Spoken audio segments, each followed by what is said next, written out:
S, வீடு, schools, hotels, store room இங்கெல்லாம் partition wall கட்டணும்னாலும் இப்போ பில்டிங் ஓனர்ஸோட first choice Renocon Rapid Wall Panels. ஆஹா, நோ காம்ப்ரமைஸ். உங்க சைடுலயும் எங்க சைடுலயும். It's a GT promise. GT Holidays, South India's #1. NDA கூட்டணியில் தாவேகா இதை எப்படி பாக்குறீங்க? சாத்தியமா, நடக்குமா? ஏன் இந்த பேச்சுவார்த்தைகள் வந்துகிட்டே? நேற்று நிர்மல்குமார் ரொம்ப கிளியராக சொல்லிட்டாரு, ஆளாளுக்கு ஒரு வதந்தியை கலப்புறாங்க, அதுக்கெல்லாம் பதில் சொல்லிட்டு இருக்க முடியாதுன்றது. குறிப்பா டெபுட்டி சிஎம்மா ஆல்ரெடி இருந்த பேச்சுவார்த்தையில இப்ப முன்னெடுப்பு இருந்துகிட்டே இருக்கு அப்படின்றாங்களே. இல்லை, அதை ஏற்றுக்கணும்னு இருந்திருந்தா ஜனநாயகம் ரிலீஸ் ஆகிருக்கும். கரூர் பிரச்சனையில் இப்போ விசாரணைக்கு கூப்பிட்டுருக்க மாட்டாங்க, முன்னாடியும் கூப்பிட்டுருக்க மாட்டாங்க. அவரோட ஸ்டாண்டில் அவர் ரொம்ப தெளிவாக இருக்கார். மக்கள் கூட்டணின்னு டிக்ளேர் பண்ணியாச்சு, இவங்க தொடர்ந்து முயற்சி பண்ணிகிட்டே இருப்பாங்க. இப்போ சமீபத்தில் டிஎம்கே சைட்லேருந்து ஒரு சர்வே எடுத்திருக்காங்க. அந்த சர்வேயில் சிறுபான்மை மக்களோட ஓட்டு வந்து விஜய் அவர்களுக்கு அதிகமாக இருக்குன்றது. 15ஆம் தேதி என்ன நடக்க போகுது? நேரில் செல்லும் பொழுது இன்னும் நிறைய விஷயங்கள் கேள்விப்பட்டுட்டே இருக்கும். வாய்ப்புகள் இருக்கா? ஒரு அழுத்தம் இருக்க போகுதா? இன்னும் அதிகமான ஒரு அழுத்தம்ன்றது இருக்க தான் செய்யும். ஏன்னா இப்போ சொல்லிட்டேன்ல, இப்போ முன்னாடி சொன்னது தான், அவங்களுக்கான தேவை ஒன்று இருக்கு. கோர்ட்டாவது இப்படி ஒரு தனி மனிதனை இப்படி தாக்கக்கூடாது, அவருக்கு ஒரு ஃப்ரீடம் கொடுக்கணும்னு ஒரு சப்போர்ட் பண்ணல. யாருமே அந்த சப்போர்ட் குரலே கொடுக்கலையே அவருக்கு. தப்பு தானே இது? அப்போ இவருக்கு இவ்வளோ பெரிய ஃபேஸ் வேல்யூ, இவ்வளோ பெரிய மக்கள் பலம் இருக்கிற ஒரு மனிதருக்கு எண்ட் ஆஃப் த ஸ்பீச்சில் அவர் சொல்றாரு, நீங்க ஹர்ட் ஆனீங்கன்னா அது என்னையும் ஹர்ட் ஆகுது, நீங்க அதெல்லாம் கவலைப்படாதீங்க, என் பிரச்சனையை நான் பார்த்துக்கிறேன், மக்கள்கிட்ட நம்ம சேவை செய்யறது மட்டும் தான் நம்மளோட ஒரே வேலையா இருக்கணும் அப்படின்னு ஒரு விஷயம் ஷேர் பண்றாரு. அவ்வளோ மன வேதனையில் இருக்கார் விஜய் அவர்கள். அவருக்கு எவ்வளோ டார்ச்சர், இப்போ மென்டலி எவ்வளோ ப்ரெஷர் இருக்கும். மக்கள் பிரச்சனையை பார்க்குறதா, இல்லை இவங்க கொடுக்குற இந்த டார்ச்சரெல்லாம் ஃபேஸ் பண்ணுறதா, இதெல்லாம் எவ்வளோ ஒரு எவ்வளோ கொடுமையான. இதுக்கு யார் இங்கே விஜய் அவர்கள் 2 இடத்துல வேட்பாளராக நிற்க போகிறாங்க அப்படின்ற விஷயம் தான். எப்படி இருக்குது உங்களுக்கு? பெரம்பூர், திருச்சி ரெண்டும் சொல்லிக்கிட்டு இருக்காங்க. என்ன நடக்க போகுது? இல்லை, 234 தொகுதியும் அவர் தானே. ஆதன் சினிமாவில் அனைவரும் ஒரு பெரிய வணக்கம் அண்ட் வெல்கம் டு ஷோ. இன்னைக்கு நம்ம கூட தாவேகா சார்பாக தமிழ் குமரன் இயக்குனர் அவர்கள் நம்ம கூட இணைஞ்சிருக்காங்க. நிறைய விஷயங்கள் வழக்கம் போல பேச போகிறோம். வணக்கம் பிரதர். வணக்கம் பிரதர், எப்படி இருக்கீங்க? நல்லா இருக்கேன். சரி, நம்ம நிறைய விஷயங்கள் கேள்விப்பட்டுக்கிட்டே இருக்கோம். குறிப்பாக நேற்று தாவேகால இருந்து இந்த வேட்பாளர்களோட இந்த நேர்முக தேர்வுலாம் நடந்துட்டு இருந்தது. 60 பேரை தேர்வு பண்ணியிருக்குதான் நம்மளுக்கு தகவல் வருது. இது நிறைய கேள்விகள் இருந்தாலும் இங்கிருந்து நான் தொடங்கிடுறேன். இந்த என்டிஏ கூட்டணியில் தாவேகா இது எப்படி பார்க்குறீங்க? சாத்தியமா, நடக்குமா? ஏன் இந்த பேச்சுவார்த்தைகள் வந்துகிட்டே இருக்கு? நேற்று நிர்மல்குமார் ரொம்ப கிளியராக சொல்லிட்டாரு, ஆளாளுக்கு ஒரு வதந்தியை கலப்புறாங்க, அதுக்கெல்லாம் பதில் சொல்லிட்டு இருக்க முடியாதுன்றது. அடிப்படையே இங்கே வேற இல்லை. இப்போது விஜய் அவர்கள் ஏன் அரசியலுக்கு வந்தார் அப்படின்னா, உழைக்கும் மக்களுக்காக குரல் கொடுக்கணும், நம்ம உழைக்கும் மக்களோட குரலாக இருக்கணும் அப்படிங்கிற ஒரு அடிப்படை தத்துவத்தில் தான் அவர் வந்து ஒரு அரசியல் களத்துக்கு வராரு. என்டிஏ கூட்டணி அப்படியான ஒரு கூட்டணியாக யோசிச்சு பார்த்தா நமக்கு தெரியும். அது நமக்கு தமிழ்நாட்டை பொறுத்த வரைக்கும் நம்ம சிந்தனை என்டிஏ கூட்டணி எப்படியா இருக்குது? இப்போ என்டிஏ கூட்டணினா பிஜேபி தான். இப்போ பிஜேபி வந்து உழைக்கும் மக்களுக்கான ஒரு அரசியலான்னு கேட்டால் கிடையாதுல்ல. அந்த தத்துவமே வேற. மனிதர்களுக்குள்ள ஒரு பிரிவினையை வச்சு ஒரு மதத்தை சார்ந்து ஒரு அரசியல் பண்ணக்கூடிய ஒரு தத்துவம் பிஜேபி, அந்த என்டிஏ கூட்டணி அப்படின்னு. ஆனால் இது அது இல்லைல்ல, அடிப்படையே வேற என்னும் போது எப்படி அது ஒன்றா சேரும்? ஏடிஎம்கேவோட இணைஞ்சு பணியாற்றக்கூடிய விஷயங்கள் அமைய போகுது. குறிப்பா டெபுட்டி சிஎம்மா அந்த மாதிரியான பேச்சுவார்த்தைகள் இருந்துகிட்டே இருக்கு. இப்பதான் ஆரம்பிச்சிருக்காங்க. ஆல்ரெடி இருந்த பேச்சுவார்த்தையில இப்ப முன்னெடுப்பு இருந்துகிட்டே இருக்கு அப்படின்றாங்களே, அதுக்கு இடம் கொடுப்பவரா, அதுக்கு ஏற்றுக்கொள்பவரா அப்படின்ட்டு? இல்லை, அதை ஏற்றுக்கணும்னு இருந்திருந்தா ஜனநாயகம் ரிலீஸ் ஆகிருக்கும். கரூர் பிரச்சனையில் இப்போ விசாரணைக்கு கூப்பிட்டுருக்க மாட்டாங்க, முன்னாடியும் கூப்பிட்டுருக்க மாட்டாங்க. அவரோட ஸ்டாண்டில் அவர் ரொம்ப தெளிவாக இருக்கார். இப்போ விஜய் சார் ஒரு ஸ்டாண்ட் எடுக்கிறாரு அப்படின்னா, அது நேற்றுக்கானதோ இல்லை இன்னைக்கானதோ நாளைக்கானதோ இல்லை, மொத்தமாக என்னோட பாதை இதுதான் அப்படின்னு டிசைட் பண்ணி ஒரு முடிவு எடுக்கிறது தான் அது. இப்போ அவரோட பாதை, அவரோட முடிவு அப்படிங்கிறது வந்து மக்களுக்கான அரசியல். என்டிஏ கூட்டணி மக்களுக்கான அரசியல் கிடையாது. இவ்வளோ காலமாக நம்ம ஒரு அரசியல் பார்த்துட்ருக்கோம், ஒரு சுயநலவாத அரசியல் தான் பார்ப்போம். காலத்துக்கு தகுந்த மாதிரி, சூழலுக்கு தகுந்த மாதிரி கூட்டணி வச்சு ஜெயிச்சிக்கலாம், பவருக்கு வந்துடலாம் அப்படின்ற இவர் அதுக்கான தேவையே இல்லைல்ல. இங்கே பொதுவாக ஒரு அரசியல் காலத்தில் ஒரு கூட்டணி வைக்கிறவங்க எதுக்கு வைப்பாங்க? நம்ம பதவியை தக்க வச்சுக்கணும், அதிகாரத்தை விட்டுறக்கூடாது அப்படின்ற ஒரு காரணம் ஒன்று இருக்கும். இல்லை பணம் சம்பாதிக்கணும், இந்தந்த டீலிங்லாம் முடிஞ்சிடணும், இதெல்லாம் இல்லைன்னா நம்மக்கிட்ட பவர் இல்லைன்னா பணம் வராது. இப்படியான ஒரு சூழல் இருக்கிறதுனால தான் கூட்டணியை விட்டு கொடுக்க மாட்டாங்க யாருமே. கூட்டணி போகிறதும் அதுக்கான தேவை இவருக்கு இருக்கான்னு பாருங்க. அதுக்கு தான் இவர் அரசியலுக்கு வந்தாரா? சிஎம் ஆயிடணும், நம்ம சிஎம் ஆனால் தான் நமக்கு வந்து பெரிய பேர் இருக்கும், புகழ் இருக்கும்னு அந்த கனவோட வந்தாரா? கிடையாது. பணம் சம்பாதிக்கணும்னு வந்தாரா? அதுவும் கிடையாது. இது ரெண்டுமே இல்லாதப்ப ஏன் கூட்டணி அவசியம் இருக்கு? மக்கள் கூட்டணி மக்கள் கூட்டணின்னு டிக்ளேர் பண்ணியாச்சு. இவங்க தொடர்ந்து முயற்சி பண்ணிகிட்டே இருப்பாங்க. இப்போ சமீபத்தில் டிஎம்கே சைட்லேருந்து ஒரு சர்வே எடுத்திருக்காங்க. அந்த சர்வேல சிறுபான்மை மக்களோட ஓட்டு வந்து விஜய் அவர்களுக்கு அதிகமாக இருக்குன்றது தான் வெளிப்படுது. இப்போ அவங்க என்ன பண்ணுறாங்க? சிறுபான்மையோட ஓட்டு மறுபடியும் டிஎம்கேக்கு வரணும்னா விஜய் அவர்கள் மேலே என்டிஏ கூட்டணி சாயல் பூசணும். அப்போ அவங்க இந்த ஒரு சைடில் இதை பூம் பண்ண போகிறாங்க. ஓகே. இந்த பக்கம் பார்த்தீங்கன்னா டிஎம்கே டிவிகே எந்த கருத்து எடுத்தாலுமே இது ரெண்டு தான் நிற்குது. ஏடிஎம்கேன்ற ஒரு கட்சி காணாமையே போயிடுச்சு. அப்போ அவங்களுக்கு என்ன தேவை இருக்குங்க? விஜய் தேவைப்படுறாரோ? விஜயை தூக்கி வச்சுக்கிட்டாதான் நம்மளால இங்கே சர்வே பண்ண முடியும் அப்படின்ற காரணத்துக்கு அவங்களும் ஒரு சைடில் பூம் பண்ணுறாங்க. இப்படி ரெண்டு பேருமே மாறி மாறி ஒரு விஷயத்த ப்ரொஜெக்ட் பண்ணிகிட்டே இருக்காங்க அவங்க தேவைக்கு ஏற்ப. விஜய் அவர்கள் ரொம்ப தெளிவாக இருக்கார். அதில் உங்கள் தேவைக்கு நீங்கள் பண்ணிகிட்டே இருங்கப்பா, நான் மக்களுக்காக வந்திருக்கேன், என் டிசிஷன் இதுதான், நான் மக்கள் கூட்டணியில் நிற்கிற முடிவு பண்ணிட்டாரு. யாராலையும் எந்த சதியாலையும் எந்த வற்புறுத்தாலையும் அவரால் மாற்ற முடியாது. ஓகே. அவரை மாற்ற முடியவே முடியாது. 15ஆம் தேதி மீண்டும் சிபிஐ விசாரணை, அதுக்கு ஆஜராக சொல்லியிருக்காங்க. நம்ம தாவேகா தரப்புல இருந்து சென்னையிலோ இல்லை சென்னை அருகாமையிலோ இடம் கேட்டதாகவும் நம்மளுக்கு, அதாவது அங்கே நடத்த முடியுமா அப்படின்னு கேட்டதாகவும் நம்மளுக்கு நிறைய விஷயங்கள் வந்துக்கிட்டு இருக்கு. 15ஆம் தேதி என்ன நடக்க போகுது? நேரில் செல்லும் பொழுது இன்னும் நிறைய விஷயங்கள் கேள்விப்பட்டுக்கிட்டே இருக்கோம். வாய்ப்புகள் இருக்கா? ஒரு அழுத்தம் இருக்க போகுதா? இன்னும் அதிகமான ஒரு அழுத்தம்ன்றது இருக்க தான் செய்யும். ஏன்னா இப்போ சொல்லிட்டேன்ல, இப்போ முன்னாடி சொன்னது தான், அவங்களுக்கான தேவை ஒன்று இருக்கு. சரி, இங்கே ஏடிஎம்கே நம்பி தான் பிஜேபி. இல்லை, 2ஆம் கட்ட தலைவர்கள் கூட ஒரு நாள்ல விசாரணை முடிஞ்சிருச்சு. விஜய் அவர்களுக்கு மட்டும் இதோட 2ஆம் கட்டமாக விசாரணை முடிவு எடுக்க வேண்டியது அவர் தானே.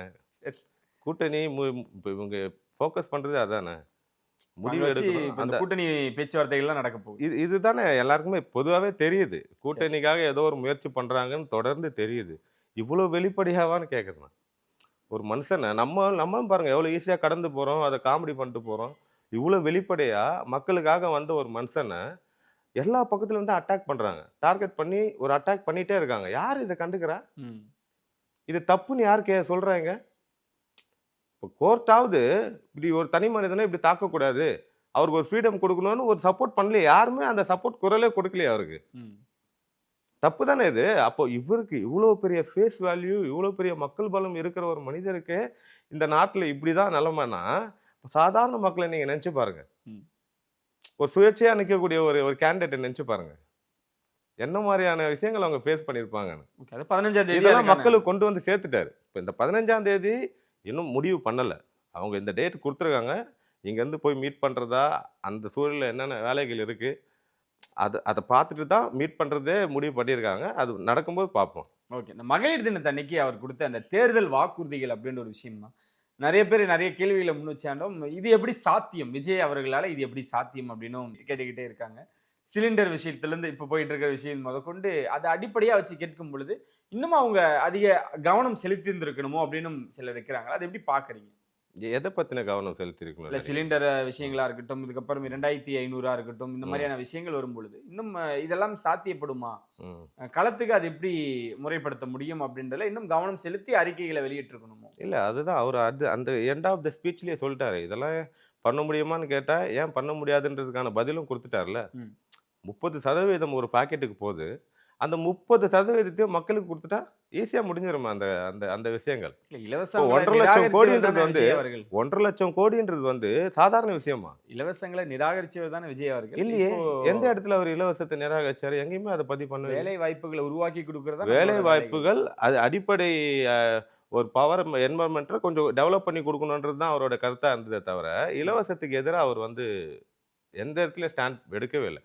அதை இலவசம்னு அவர் முதல்ல சொல்லவே கிடையாது. திட்டம் தான் இதுல மாற்று கருத்தே இல்லை. மக்கள் பணத்தை இன்னைக்கு லாஸ்ட் ஸ்பீச் வரைக்கும் மக்கள் பணத்தை மக்களுக்கு கொடுக்குறாங்க, வாங்கிக்கன்னு தான் சொல்றாங்க. இதுலயுமே என்ன சொல்லியிருக்காரு? மக்கள் பணத்தை மக்களுக்கு கொண்டு போய் சேர்க்கறது தானே. இந்த 30% பேக்கெட்டு போறத நான் அதே எடுத்து மக்களுக்கே கொடுக்குறேன்னு தானே சொல்றாரு. 1.5 லட்சம் 2500 கோடின்றது சாதாரண விஷயம் கிடையாது. 2,500 ரூபாய் ஈஸியா கொடுக்கலாமே. அதுதான் சொல்றாங்க. ஏன்னா இப்போ இப்போ 1000 ரூபாய் கொடுக்க 1000 முடியுது. கொடுத்ததை விமர்சிச்சாரு, 2000 கொடுத்ததை விமர்சிச்சாரு, இப்போ வந்து 2500 இல்ல விமர்சனம் பண்ணவே இல்லையே. எங்க விமர்சனம் பண்ணாரு அவரு? வரவேற்க தானே செஞ்சாரு. எதை விமர்சிச்சாரு? இதை நீங்க ஃப்ரீன்னு சொல்லி கொடுக்காதீங்க. இது மக்கள் பணம், மக்களுக்கு கொடுக்குறோம்னு சொல்லி கொடுங்க. இவ்வளவுதானே அவரோட ஸ்டாண்டா இருந்தது. அவர் எங்கேயுமே வந்து விமர்சனம் பண்ணலையே. இலவசம் முதல்ல சொல்லக்கூடாது. மக்கள் பணத்தை மக்களுக்கே கொடுக்குறீங்க, அது சலுகைகள் தான். அதை வந்து நீங்க வந்து வேற ஒரு பேரை வச்சு நீங்க கொடுக்காதீங்கன்றது தான் அவரோட ஸ்டாண்டா இருந்தது. ஓகே. மக்களுக்கு ஒரு விஷயம் இப்போ அந்த 1000 ரூபான்றது வந்து வேல்யூவா இருக்குல்ல, எல்லாருக்கும் தேவைப்படுது இல்லை, அப்போ அதை அதிகப்படுத்தி கொடுக்குறாரு. ஒரு இப்போ 1000 ரூபாய் வந்து நீங்க வந்து 1000 ரூபாய் அவங்க வாழ்க்கையே மாத்திட்டு தான் நினைக்கிறீங்க. ஏதோ ஒரு விஷயத்துல அது உதவுது, அவ்வளவுதான். அதை ஓரளவுக்கு டீசெண்டான ஒரு விஷயத்தை பூர்த்தி பண்ணட்டும் அப்படின்றதுனால நான் ஏற்றி கொடுக்குறேன்னு சொல்றாரு. ஏடிஎம்கே சைட்லேருந்து கூட தான் 2000 ரூபாய் கொடுக்குறேன்னாங்க. அதை யாருமே கொஸ்டின் பண்ணவே இல்லை. அவங்க எப்படி கொடுப்பாங்களாம்? இவரே வந்து அடுத்த ஆட்சிக்கு வந்து 2000 ரூபாய் கொடுக்குறேன்னாரு ஸ்டாலின் சார். அதை யாருமே கொஸ்டின் பண்ணவே இல்லையா? அவங்களால கொடுக்க முடியும் போது 1.5 லட்சம் கோடி பாக்கெட்டுக்கு வச்சுக்கிட்டே கொடுக்க முடியும் போது நான் எடுத்துக்க மாட்டேன், அந்த 1.5 லட்சத்தோட நான் சேர்த்தே கொடுக்குறேன், 1.5 லட்சம் கோடியோட சேர்த்தே மக்களுக்கு நான் கொடுத்துட்றேன் போது ஏன் கொடுக்க முடியாது? ஓகே. அதனால விஜய் அவரோட கவனத்துக்கு, ஏன்னா அவர் பார்த்தது கடைசி இறுதி நேரம் அந்த பட்டியல் கைக்கு வரும் பொழுது தான் அவருக்கு இதெல்லாம் இருக்கிறதுனே தெரியும் அப்படின்லாம் சொல்றாங்க. அது எப்படி சாத்தியம்? இது இந்த மாதிரியான கொஸ்டின்ஸ், இந்த மாதிரியான விமர்சனம் வைக்கிறவங்கள தான் நான் தற்கொலைன்னு சொல்லுவேன். ஒரு தலைவர், அந்த கட்சியோட லீடரு ஒரு விஷயத்தை பத்தி பேச போறாருன்னா அவரு டிஸ்கஸ் பண்ணி அவரு ஃபைனல் பண்ணா மட்டும்தான் அது அப்ரூவல் ஆகும், அது அப்ரூவல் ஆகும், வார்த்தையா வெளியே வரும். இந்த அடிப்படையே கூட தெரியாம ஒரு விமர்சனம் பண்றவங்களுக்கு நம்ம பதில் சொல்லி நேரத்தை வீணாக வேணாம்னு நினைப்பேன். ஓகே. தொடர்ச்சி அவரோட அந்த அணுகுமுறை அப்படின்னு ஒரு விஷயம் இருக்கு. அவர் ஒரு மேடை ஏறினதுமே ஒரு மாவட்டத்துக்கு போறாரு அப்படின்னா அங்க இருக்கக்கூடிய செயலாளரை பேச வைப்பாரு. விஜய் அவர்கள் தொடர்ந்து பேசுவார். மகளிர் தினத்தப்பையும் மகளிருக்கு முன்னுரிமை கொடுத்து அவங்களோட உட்கார விஷயங்களா இருக்கட்டும், பேச கொடுக்குற ஸ்பேஸா இருக்கட்டும், இப்படிதான் அவரோட அரசியல் இருக்க போகுதுன்றதுல மாற்று கருத்தே இல்லை. அது எப்படி நீங்க பாக்குறீங்க? ஆனா இப்படிதான் இருக்க, தெளிவா இருப்போம், ஷார்ப்பா இருப்போம், சும்மா வளவள கொலகொலன்லாம் இல்லாம இதுதான் நம்மளோட பாயிண்ட் அப்படின்ற அந்த நடைமுறை, அந்த ஒரு அரசியல் எப்படி பாக்குறீங்க? ஆமா, இதுதான். அதனால தான் நம்ம வந்து சொல்றோம், இது வந்து இது வரைக்கும் தமிழ்நாடு களம் பார்க்காத ஒரு அரசியல், தமிழ்நாடு களம் பார்க்காத ஒரு அரசியல்வாதி. அதுக்கு தான் இவங்க பயப்படுறாங்க அவரை பார்த்து. இவர் எல்லாமே டைரக்ட் அட்டாக் தான். நீங்க அந்த மேடையில உட்கார்ந்த அந்த பெண்மணிகள் இருக்காங்களா, ஒவ்வொருத்தரும் சாதனையாளர்கள். நம்ம தோழி கிரேஸ் பானு நமக்கு நல்ல நட்பு. அவங்கள எந்த மாதிரியான இடத்துல இருந்து இப்போ எந்த இடத்துல இருக்காங்கன்னு நமக்கு தெரியும். அவங்களுக்கு மேடை கொடுத்து, அவங்களுக்கு பேசுறதுக்கு ஒரு ஸ்பேஸ் கொடுத்து, அவங்க யாருன்ற அந்த ஒரு அடையாளத்தை உலகத்துக்கு கொடுக்குறாருல ஒரு மனுஷன். அங்கதான் அவர் தனித்துவப்படுறாரு. இப்போ கிரேஸ் பானு நமக்கு தெரியும், அதுல தெரியாத பல சாதனையாளர்கள் இருக்காங்க. அவங்களுக்கும் ஒரு அடையாளம் கொடுத்துருக்காருல்ல. வேற எந்த மேடைகள்ல இவங்களை பார்த்தீங்க? சமூக மேடைகளை தாண்டி எந்த அரசியல் மேடையில இவங்களை ஏற்றி மரியாதை கொடுத்துருக்காங்க? இவர் கொடுத்துருக்காருல்ல, அந்த இடத்துல இவர் மாறுபடுறாரு. அதான் ஒரு அடித்தட்டு மக்களுக்கான அரசியலை உணர்ந்து புரிஞ்சு அதை மாற்றணும்னு களத்தில் நிற்கிறார். ஓகே. எண்ட் ஆஃப் த ஸ்பீச்சில் அவர் சொல்றாரு, நீங்க ஹர்ட் ஆனீங்கன்னா அது என்னையும் ஹர்ட் ஆகுது, நீங்க அதெல்லாம் கவலைப்படாதீங்க, என் பிரச்சனையை நான் பார்த்துக்கிறேன், மக்கள்கிட்ட நம்ம சேவை செய்யறது மட்டும் தான் நம்மளோட ஒரே வேலையா இருக்கணும் அப்படின்னு ஒரு விஷயம் ஷேர் பண்றாரு. அவ்வளோ மன வேதனையில் இருக்கார் விஜய் அவர்கள். ஏன்னா தனியாக தான் போராடுறாரு, மாற்று கருத்தே இல்லை. ஏன் அந்த வார்த்தையை வந்து உள்ளிருந்து பேசக்கூடிய விஷயங்கள் மக்கள் மத்தியில் பேசணும்னு அந்த அந்த ஒரு தேவை ஏற்படுது? இல்லை, இப்போது நம்ம முன்னாடியே சொன்னோம் இல்லையா, ஒரு மனுஷன் எல்லாத்தையும் விட்டுட்டு இனிமேல் அரசியல் தான், இனிமேல் மக்களுக்கான அரசியல் தான் நம்ம பண்ண போகிறோம், என் வாழ்க்கையில் இந்த பாதி வந்து மக்களுக்கானதுன்னு ஒருத்தர் வந்து நிற்கும் போது அவருக்கு எவ்வளோ டார்ச்சர், இப்போ மென்டலி எவ்வளோ ப்ரெஷர் இருக்கும். மக்கள் பிரச்சனையை பார்க்குறதா, இல்லை இவங்க கொடுக்குற இந்த டார்ச்சர் எல்லாம் ஃபேஸ் பண்ணுறதா, இதெல்லாம் எவ்வளோ ஒரு ஒரு முரண்பாடான ஒரு விஷயம், எவ்வளோ கொடுமையான. இதுக்கு யார் இங்கே சப்போர்ட் பண்ணுறா? அவருக்கு மக்கள் தான், மக்கள் மட்டும்தான், எந்த அரசியல் தலைவர்களும் கிடையாது. என்னப்பா இந்த மனுஷன் இப்படி பண்ணுறாங்களே, இப்படி பர்சனல் அட்டாக் பண்ணுறாங்களே, ஒரு ஒரு ஒரு மனிதாபிமான அடிப்படையில் கூட யாருமே பேச மாட்டாங்களே. அவருக்கு நிற்கணும்னு ஒரு எண்ணம் வரலையே. யார் நிற்கிறா கூட? முழுக்க முழுக்க மக்கள் மட்டும்தான். அதுதான் அவருக்கு. எனக்கு நீங்கள் தான் இருக்கீங்க, நீங்கள் ஏன் வருத்தப்படுறீங்க? நான் உங்களுக்காக தான் வந்திருக்கேன், எனக்குக்காக நீங்கள் நிற்பீங்கன்னு எங்களுக்கு தெரியுது, நீங்கள் வருத்தப்படாதீங்க. நம்ம எதுக்கு வந்திருக்கோம் இந்த களத்துக்கு? மக்களுக்கான வேலையை பார்க்குறதுக்கு. அதில் ஃபோக்கஸ் பண்ணுங்கள். இந்த மாதிரியான வதந்திகள், இந்த மாதிரியான அவதூறுகள் வந்துட்டே தான் இருக்கும். அது நிற்க போகிறதே கிடையாது. அதுக்கு நம்ம பதில் சொல்லிட்டு டைம் வேஸ்ட் பண்ணிட்டு இருந்தோம்னா, மக்கள் பிரச்சனை யார் பேசுவா, யார் பார்ப்பா? அதில் ஃபோக்கஸ் பண்ணுங்கன்றது தான் அந்த ஸ்டாண்டு. ஓகே. அவரோட மன வலிமை அப்படிங்கிறது வந்து எல்லாருக்குமே தெரியும். பார்த்துட்டாங்க.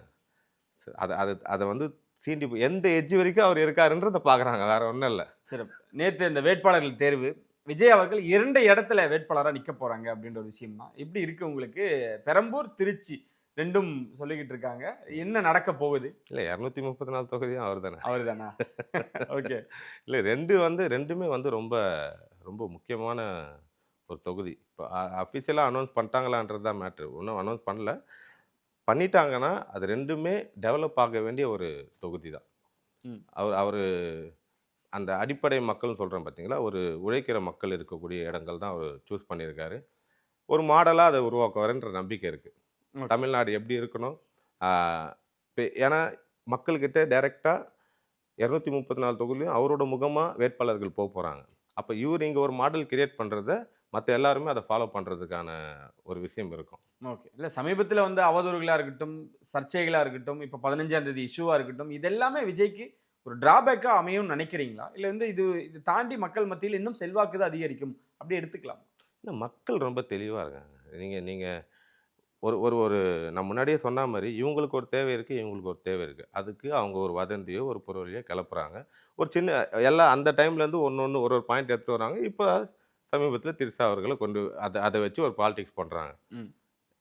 இது இவருக்கு தெரியுன்றதை தாண்டி மக்களுக்கே தெரிஞ்சிச்சு.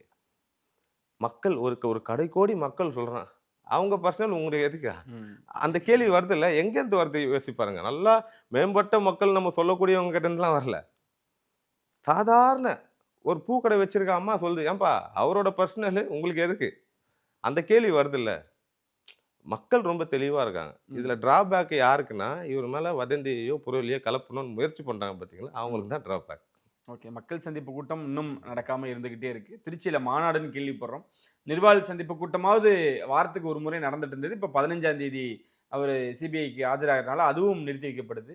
இது எப்படி எடுத்துக்கலாம்? விஜய் அவர்கள் சமீபத்தில் ஆதவ அர்ஜுன சொன்னார்ல ஒரு மீட்டிங்கில், பர்மிஷன் கொடுக்க மாட்டாங்க. அதனால தான் மக்கள் சந்திப்பையே நிர்வாகிகள் சந்திப்புன்ற பேரில் நடத்த வேண்டியதாக இருக்குன்னு அவரே சொல்லிட்டாரு. இப்போ அதுவும் சிக்கலில் இருக்குல்ல. அதுதான் நிலைமை.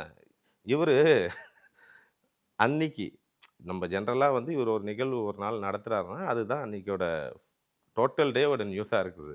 இப்போ மற்ற நியூஸ்லாம் வந்து காணாமல் போயிடுது, மறந்துடுது. அதனால் அவரோட செயல்பாடுகளையும் முடக்கிற விஷயம் தான் நடந்துட்டுருக்கு. ஓகே. இப்போ எலெக்ஷன் டேட் அறிவித்த பிறகும் இங்கே இருக்க ஸ்டேட் கவர்மெண்ட்டோட பவர் டவுன் ஆக போகுது, அது நியூட்ரல் ஆக போகுது. அப்போது நிறைய விஷயங்கள் மக்கள் சந்திப்புக்கான வேலைப்பாடுகள் ஈஸியாக நடக்கும்ன்றது தான் எதிர்பார்ப்பாக இருக்குது. பார்ப்போம் திருச்சி என்ன நடக்கும். திருச்சியில் மாநாடுன்னு இருக்காங்க. எனக்கு தெரிஞ்சு இறுதி மாநாடு தேர்தலுக்கு முன்னாடினா அங்கேயே தான் இருக்க போகுது. என்ன பேச போறாரு? அந்த அந்த மக்கள் சந்திப்பு கிட்ட மாதிரி அந்த மாநாட்டில் தான் மக்களை டைரெக்டாக பார்க்க போறாரு விஜய் அவர்கள். இன்னும் என்னென்ன ஆதங்கத்தை வெளிப்படுத்த போறாரு, என்ன விஷயங்கள் பேச? இல்லை, ஆதங்கத்தை தாண்டி மக்கள் பிரச்சனைக்காக அவர் என்னைக்கும் நிற்பார் அப்படிங்கிறத டிசைட் பண்ணுற இடமா இருக்கும். அது இன்னும் ஸ்ட்ராங்காக அழுத்தமாக அதை பதிவு பண்ணுவார். இந்த மாதிரி அழுத்தங்கள் இருக்கு இல்லையா, இந்த அழுத்தங்களுக்கெல்லாம் நான் வளைஞ்சு கொடுக்க மாட்டேன்றதையும் அங்கே ரொம்ப ஸ்ட்ராங்காக பதிவு பண்ணுவார். ஓகே. இந்த 2 விஷயம் மெயின் பாயிண்ட்டாக இருக்கும். மற்றபடி மக்கள் பிரச்சனையை தான் பேச போகிறாரு. வேட்பாளர்கள் எப்படி இருக்கணும், எப்படி மக்கள்கிட்ட செயல்படணும், இதை பதவியாக பார்க்காதீங்க, ஒரு சர்வீஸாக பாருங்கன்ற எல்லா விஷயமும் அந்த திருச்சி இதில் இருக்கும். நான் ஒன்று கேட்டுக்கிறது என்னன்னா, விஜய் சார் முன்னாடியே பேசியிருக்கோம். விஜய் சார் நமக்காக வந்துட்டார் அரசியலுக்கு. பொறுமையாக பாதுகாப்பாக ஒரு கட்டமைப்போட மக்கள் கொஞ்சம் நிதானமாக அந்த மீட்டிங் அட்டன் பண்ணால் போதும். ஓகே. ஏன்னா அவருக்கு எங்க கை கூப்பி ஒரு வேண்டுதலே வச்சிட்டாரு இளைஞர்கள் முன்னாடி. அதே மீறி அந்த ஆர்வின் மிகுதியில் வந்து சமீபத்தில் நடந்த தஞ்சாவூர்லேன்னு நினைக்கிறேன், தஞ்சாவூராக இருக்கட்டும், தஞ்சாவூரில் தான் அந்த பைக்கில் வந்து கூட இருசக்கர வாகனத்தில் வந்து அந்த இளைஞர்கள் அது இன்னும் என்ன என்ன சொல்லணும், இன்னும் எப்படி அவங்களுக்கு புரியல. இதை நிறுத்த முடியாது. கண்டிப்பாக அன்பை நிறுத்த முடியாது. இதை வந்து யாராலையுமே நிறுத்த முடியாது. இது வந்து அவருக்கு தானே விஜய் அவர்கள். இல்லை, இது வந்து ஒரு கட்டமைப்புக்குள்ளே நடக்குதான்னு பார்த்தா கிடையாது. இது நிர்வாகிகள் தான் பண்ணுறாங்களான்னு கேட்டால் கிடையாது. இப்போ கட்சியில் வந்து ஒரு 1.5 கோடி நிர்வாகிகள் இருக்காங்கன்னு வச்சுங்க, அவங்க இதை பண்ணுறாங்களா? இல்லை. இதை தாண்டி ஓட்டர்ஸு பொதுமக்கள் அவங்க தன்னிச்சையா வரும்போது அவங்கள யார் கண்ட்ரோல் பண்ணணும்னு நினைக்கிறீங்க நீங்க? இல்ல அந்த பசங்களோட ஒரு வீடியோ, அந்த பசங்க வந்து ஒரு வீடியோ எடுக்கணும், போட்டோ எடுக்கணும்னு விருப்பப்படுறாங்க. அதில் மாற்று கருத்தே இல்ல. இல்ல விஜய் அவர்களே அவ்வளவு தூரம் ரெக்வெஸ்டா கேட்டாரு. இது எப்படி தான் ஸ்டாப் பண்றது? எந்த சேதமும் இல்ல, இல்லாம.